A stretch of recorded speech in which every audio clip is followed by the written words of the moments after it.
Do birds really die hitting windows? I've heard as many as 500 million birds die that way every year. How can that be? I've never actually seen a bird hit a window. I've found birds underneath windows, and, well, one can assume they died hitting the window. Let's take a walk with Joe across the campus today. Joe's got his camera ready. And, oh, yes, he sees a red-tailed hawk and he takes a shot. Then, all of a sudden, he sees something happen and he goes click, click. Well, it happened awful fast, didn't it? Let me slow it down now so that you can see what happened in that second or less. It's flying toward the window. It tries to stop, apparently, but then it strikes the window, and then it is falling toward the ground. The bird was flying toward that blue triangle that you see I've outlined on this photo. Did the maintenance staff paint that corner of the window blue, sky blue? Of course not.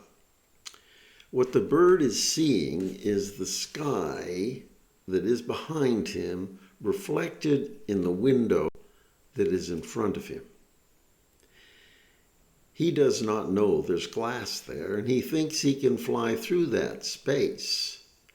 But it is glass, and you just saw what happens when he tries to fly through that space. So I think you understand now that it isn't mass suicide that kills 500 million birds a year when they fly into windows. They see a reflection of what is behind them, which is usually sky or the like, and they think it's a safe place to fly through. But unfortunately, it is solid glass, and you saw what happened when they hit solid glass.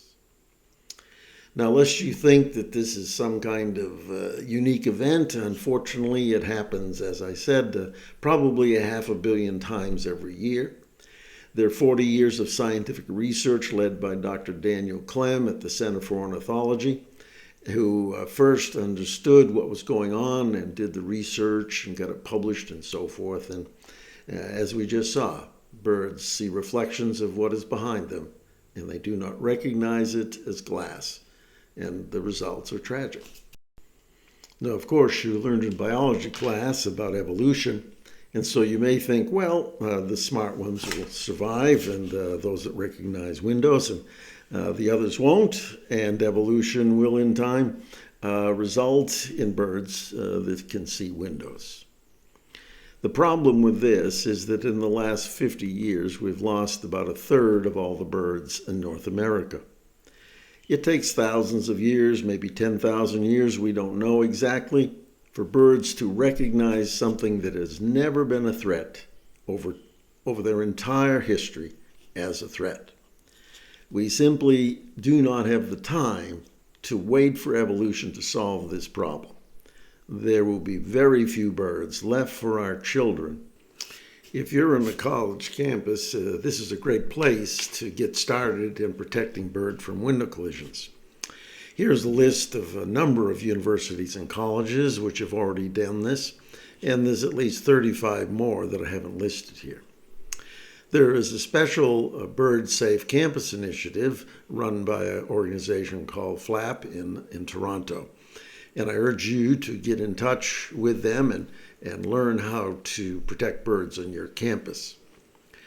This URL and any other URL that I use in this presentation will be repeated at the end of this program. Lest we think that it's only big windows in big buildings that birds hit, here are photos of two birds that hit my home.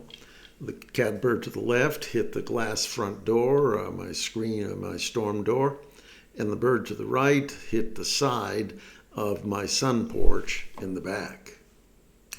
In fact, 44% of that 500 million bird collision deaths happen in our homes. There are just so many homes with so many windows. It was because of the experience of those dead birds that I just showed you. I got active in trying to figure out how to stop this. And if you just go on the web, there's an awful lot of confusing information, and a lot of it is just basically misleading or false advertising. For instance, the very popular product, Window Alert, if you install it as they show you on the web, it simply is not effective. It's a waste of money.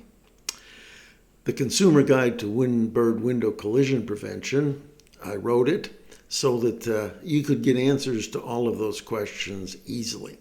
It compares the prices, shows pictures of each of the systems so you can see how they affect your view. It assesses how long they would last. It also has do-it-yourself directions for all the systems that have been tested. If you want to know more, and I hope you do, about why birds hit windows, the science behind it, and the history of our attempts to address this, I urge you to buy Dr. Daniel Clem's book, Solid Air. Of course, you can get it by ordering it on Amazon.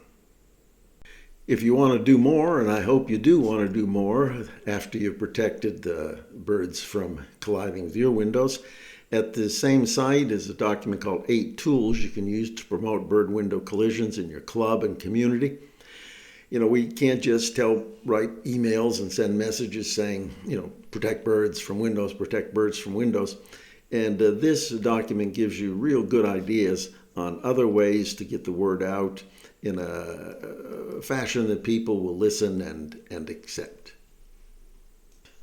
Lest we forget the reality that birds do hit windows, here at the end I'm going to play Joe Gyekis' photos one more time.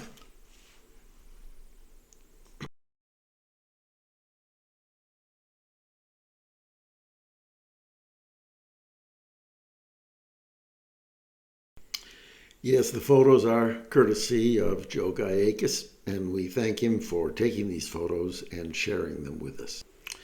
I am responsible for the content of this video, and if anybody wants to get in touch with me, my email is right there, and the website is also listed. Well, I hope this video and Joe's photos have shown you that the threat to birds from hitting windows is very real. Here is the list of resources that I mentioned that I would display again at the end of the presentation. I bring to your attention on this list the college program, flap.org, Bird Safe Campus, the consumer guide, which you can download at ornithologycenter.com, Protect Birds. We also have a listserv to keep everybody up to date on the latest information about bird window collisions. And finally, Dr. Clem's book. Please search for the book on Amazon. It's a great resource for everyone to use.